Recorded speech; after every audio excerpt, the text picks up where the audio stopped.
Not subscribe our channel. If you have come first time, please subscribe our channel. We have just started initiative to complete anthropological optional UPSC on this YouTube platform at a free of cost, so that you don't have to pay a huge lot of amount of money in different coaching centers. So okay, without wasting any time, let's start the video. This is be taken from summary section of the Amber and Amber, so that you get authentic information whatever it is.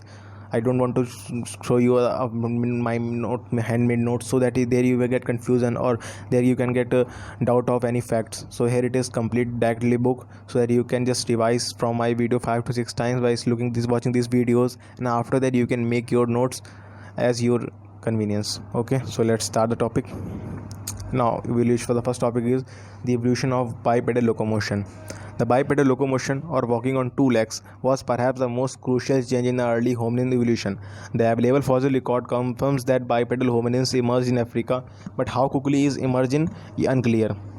The drying trend in climate that began about 16 million to 11 million years ago diminished the extent of African rainforest and gave rise to areas of savanna, grasslands, and scattered deciduous woodlands. Several theories try to explain the development of bipedalism. First, bipedalism may have increased the emerging hominins' ability to see predators and potential prey. Second, it may have freed up hands, thus facilitating the transfer of food from one place to another. It may have been linked to tool use. It may have had long distance traveling more efficient.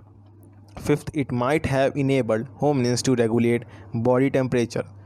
Any advantages of bipedalism must be greater than of disadvantages. Bipedalism makes it harder to overcome gravity to supply the brain with sufficient blood, and the weight of the body above the pelvis and lower limbs puts great stress on the lower skeleton. The transition from hominoids to hominins. The fossil record between 8 to 6 million years back is relatively sparse, which makes the transition from hominoids to hominins difficult to pinpoint. The candidates for transitional species, and possibly the first hominins, are the Sahelanthropus 7 million years ago, Ororin 5.8 to 6 million years ago, and Ardipithecus 5.8 to 4.4 million years ago. The first definite hominins and disputed hominins dating before 4 million years ago have been found in East Africa. These definitely bipedal hominins are now generally classified in the genus Australopithecus.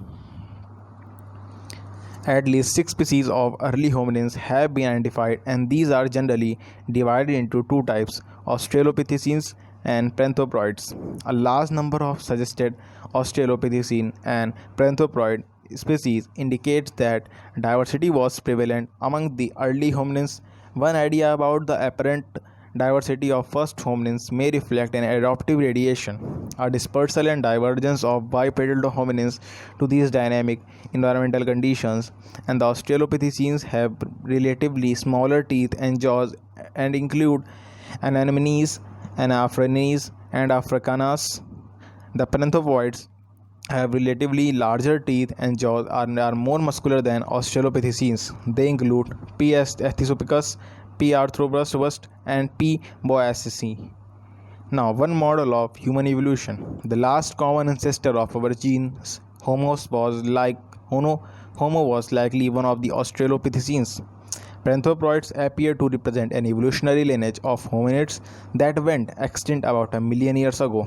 So, here chapter is completed, and we will start our next chapter very soon of summary of chapter 7, the origins of culture and the emergence of Homo. Thank you so much.